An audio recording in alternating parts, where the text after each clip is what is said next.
Blackmail करायची हीच भाजपाची नीती आहे. त्यानंतर आमचे फोन चोरून ऐकणाऱ्या अधिकाऱ्यांना फडणवीसांना महासंचालक बनवलं. त्यांच्याकडून काय अपेक्षा ठेवणार असं त्यांनी आरोप तर खूप केले होते रश्मी शुक्लांवर, अधिकाऱ्यांवर, पण ते कुठे सिद्ध झालेले नाही. आता आरोप सिद्ध झालेले, तुम्ही तर काय आरोप कराल, तुम्ही तर काय वाटेल ते बोलतात.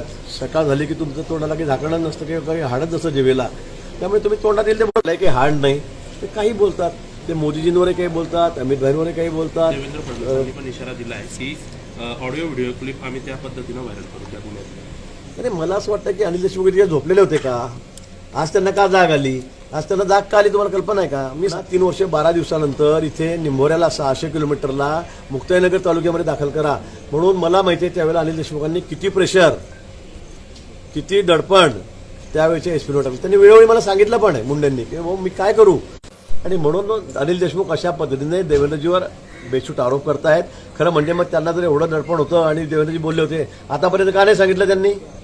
आज सीबीआयने त्यांच्यावर त्यांच्या स्टेटमेंटमध्ये आलेलं आहे की अनिल देशमुखांनी मुंडेंवर दबाव आणलेला होता माझ्यावर खोटा गुन्हा दाखल करायचा. आता तेच कायद्यात अडकलेले आहेत आणि म्हणून हा विषय भरकटवण्यासाठी ते या ठिकाणी देवेंद्रजीवर असे काहीतरी बेताल आरोप करतायत. महाराष्ट्राला नॉन बॉईल काल एक गिरीश महाजनांच्या संदर्भातलं एक प्रकरण समोर आलेलं आहे. गिरीश महाजनांना अडकवण्यासाठी माजी गृहमंत्री जे होते अनिल देशमुख त्यांनी तत्कालीन एसपी प्रवीण मुंडे यांना धमक्याने दबाव केला ते प्रकरण समोर आलं. स्वतः एसपी मुंडे जे होते तत्कालीन एसपी त्यांनी कबूल केलेलं आहे आणि त्यांनी तसा जबाब सुद्धा दिलेला आहे आणि निश्चितपणाने त्याची चौकशी सुरू आहे. या प्रकरणाकडे कसं खूप गंभीर प्रकरण आहे. एखाद्या मंत्री गंभीर असल्यामुळेच तर चौकशी सुरू आहे ना, तर निश्चितपणाने असं होणं चुकीचं आहे.